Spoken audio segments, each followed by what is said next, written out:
কাচ্চি সবারই পছন্দ, কিন্তু দমে দিয়ে রান্না করলে পারফেক্টভাবে হবে কিনা সেই চিন্তায় কিন্তু অনেকেই রান্না করে না। দমে দেওয়া ছাড়াই আজকে ট্রিক্স দিয়ে রান্না করে দেখাবো কাচ্চি বিরিয়ানি।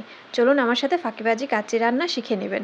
মাংস নিয়ে নিয়েছি 1 কেজি পরিমাণের, পেঁয়াজ দিয়েছি হাফ কাপ, কাজু বাদাম আর কাঠবাদাম বেটে নিয়েছি 6 থেকে 7টার মতন। তারপরে এখানে অ্যাড করে দেবো আদা বাটা 1 টেবিল চামচ, রসুন বাটা 1 টেবিল চামচ, জিরে বাটা হাফ চা চামচ।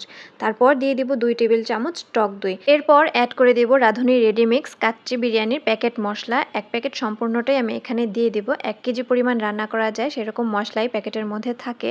আর আরও একটি প্যাকেটে ছিল গরম মশলা, সেগুলো দিয়ে দেব। কিন্তু যে ছোট জিরাগুলো ছিল সেগুলো মাংসের মধ্যে আমি দেব না, এগুলো পোলাও রান্নার ক্ষেত্রে ব্যবহার করব।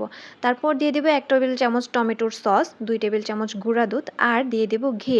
ঘি দিয়েই আমি সম্পূর্ণ রান্নাটা করব। পারফেক্ট টেস্ট চাইলে আপনারা ঘি দিয়ে রান্না করতে চেষ্টা করবেন, তারপরও আপনারা চাইলে তেল ব্যবহার করতে পারেন। ভালোভাবে মাখিয়ে নিয়ে এখন চুলায় বসিয়ে দেব। চুলার আঁচ হাই হিটে রেখে রান্না করব 10 মিনিটের জন্য। তার মাংসটা পানি ছেড়ে দিলে তারপর লো আঁচে রান্না করে নেব, আর এই পানিতেই কিন্তু মাংসটা সেদ্ধ হয়ে যাবে।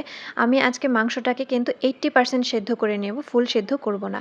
তারপরে চলে যাই পোলাও রান্নার ক্ষেত্রে। পোলাওটাকেও আমি 80% সেদ্ধ করে নিয়েছি, কিন্তু একদম ফুল পোলাও যেভাবে রান্না করে সেই প্রসেসেই কিন্তু আমি রান্না করে নিয়েছি। আর এটা হচ্ছে বাসমতি চালের পোলাও। এখন চলে যাই কাচ্চির প্রসেসিংয়ে। মাংসটা রান্না হয়েছে, ওপর থেকে দিয়ে দেবো হাফ কাপ পেঁয়াজ বেরেস্তা, দিয়ে দিব আলু ভেজে রাখা লবণ আর জর্দার রং দিয়ে, তার উপর দিয়ে দিব কাঁচামরিচ আর দিয়ে দিব আলু বখরা 8 থেকে 9টা।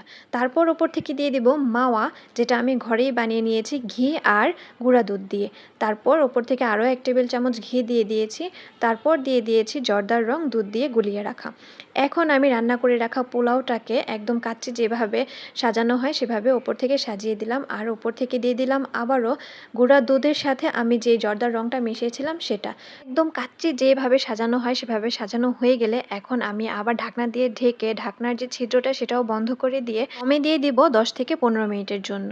দম থেকে উঠিয়ে নিলেই কিন্তু আমাদের রান্না একদম কমপ্লিট। আমি বলবো এই রেসিপিটা শুধুমাত্র ফাঁকিবাজি কাচ্চির রেসিপিই নয়, যারা আমার মতো কাঁচা মাংসের মধ্যে বয়েল রাইস দিয়ে খেতে একটু অন্যরকম ফিল করেন তাদের জন্য অনেক উপকারী হবে বলে মনে করছি।